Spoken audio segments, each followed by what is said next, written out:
So it's Monday, and a lot of people out there are going, "Oh no, it's Monday." So I just again been reading and trying to share as much of that stuff as possible. So here we are doing another video, and a lot of what I've been reading recently is. One would think, given my, let's say, educational beginnings, seem to be more science based. Who'd have thought? And so I think it's quite important for some people, really, because they need proof, as I've already mentioned. And so, what I was going to talk about was a little bit of science, but nothing much really. Um, but I've been quite interested in my own journey, obviously, to where I am now, and anybody else's journey as well, and how they're doing and what they're doing, I suppose. And what I've noticed is that, and particularly some of the literature and suppose TED Talks and I suppose any kind of subscriptions that I've got on YouTube. It seems to be talking about the same thing, which is good because I think there is conversations that need to happen, and a lot of people would like to happen, and I'm really glad that they are happening. If that makes any sense at all.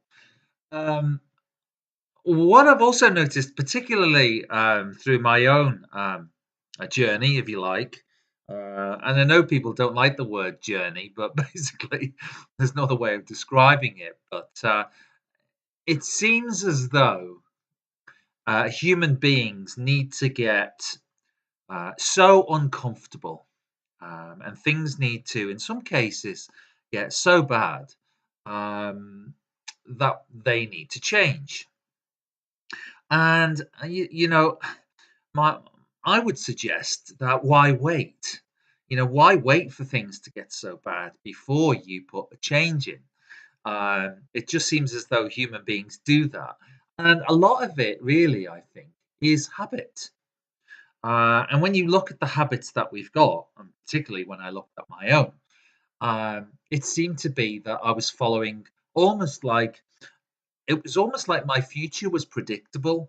It was almost as though it was being laid out ahead of me just through me being in some kind of habit or some kind of routine. Now, I'm not saying that routines are terribly bad, but some of the habits that I had were. And so it just seems as though I was going in around the sort of Ferris wheel or the hamster wheel. So I was already in sort of a predictable future, and I didn't feel as though at that point that I was sort of growing anyway. And so I suppose when it comes to change, and I've said this before, when it comes to any kind of change, it kind of felt a little bit inconvenient. It kind of felt as though I was going against the program or trying to get outside of the program. And that felt really unusual. It felt unusual in my body because I was following a particular routine. And then if I were to instigate a change, that was something external and it didn't feel, it was almost as though my body was fighting it and saying, "Well, look, we've been doing no exercise for the last 6 to 8 months, whatever it was, and then you now want me to go running, or it's we've been doing very little in terms of our own growth, in terms of maybe expanding our knowledge." And you want me to read something on quantum physics? It seemed a little bit unusual, and so what I tried to do was I tried to get over that, and it's just I was challenging myself a lot of the time. Some of the literature was not for me. I wasn't ready for it. They say when the student is ready, the teacher appears. I've said that a lot. I'm sure you've heard that a lot.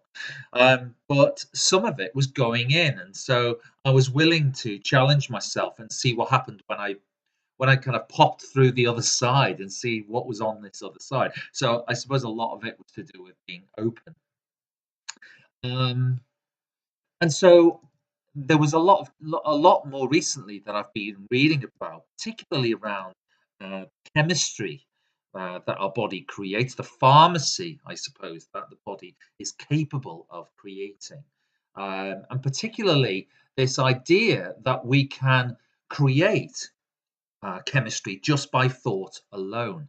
Now, that's been quite big for me recently, and particularly about the chemistry that, say, for example, we use the fight or flight response, and we are in that situation, we are drenching ourselves, our system is being drenched with these chemicals that get us into the fight or flight mode. The adrenaline and the cortisol, these kind of um, things that can get us out of danger.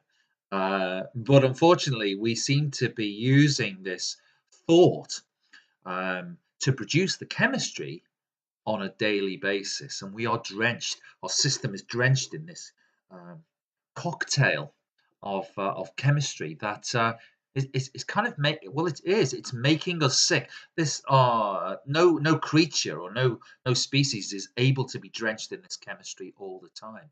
And so I think what I've been trying to do is try to alter my chemistry. Sounds a bit strange, but I've been trying to look at ways to do that holistically in order to get what I suppose they would call the bliss chemicals going. And it's not, as I've said before, it's not just positive thinking. It's challenging my limitations, absolutely. It's going to places where I've never been before, so it kind of felt inconvenient, but actually, I'm popping through the other side and I'm discovering more about myself. So, I'm open to everything, really. Open to everything, attached to nothing. Um, and I've been doing things that I never normally would have done, and I think that's the point. That's the point I'm trying to make here is that um, Einstein's quote about insanity is doing the same thing over and over again, yet expecting a different result. And I think that's what a lot of us do, isn't it? We go through these routines day after day, and we just expect our lives to change for the better. Possibly, it depends what your expectations are. If you expect to have a sedentary life, then you will have that. But if you want growth and if you want change, then it is capable. Sorry, you are capable of doing that. Now, again, that's just not positive thinking. Again, we go back into the neurochemistry side of it, and we say that 5%, generally speaking, is positive thinking. So what are we doing with that other 95%? This is the subconscious program that we're constantly running, the comfort zone, if you like. And I'm challenging that. I think, if 5% is positive thinking and we all feel good when that's happening, we're firing the right chemistry, then what would happen if we were firing more of that? If we can fire more of the 95%, I want to challenge the 95%. I want to challenge my existing programs and making sure that the things that I choose, not necessarily things that other people have chosen for me. So it's been it's been a really good start to the week. I hope it has for you as well. And I'm generally going to continue. I just know I'm going to be continuing with these videos and my reading and my learning and my talking to people, whether they like it or not. Sometimes, I just think it's really important that these conversations are taking place, and I can hear them all the time, and it's so lovely to hear these conversations happening, and know that we are, in a period of change, and we are capable of change, whether we want it or not is entirely up to us. And I feel really good at the co-creative side of that. So hoping that you're gonna, as I say, have a good week ahead. Uh, I've got a couple of days off, which is always good. And yeah, let's keep on with this conversation.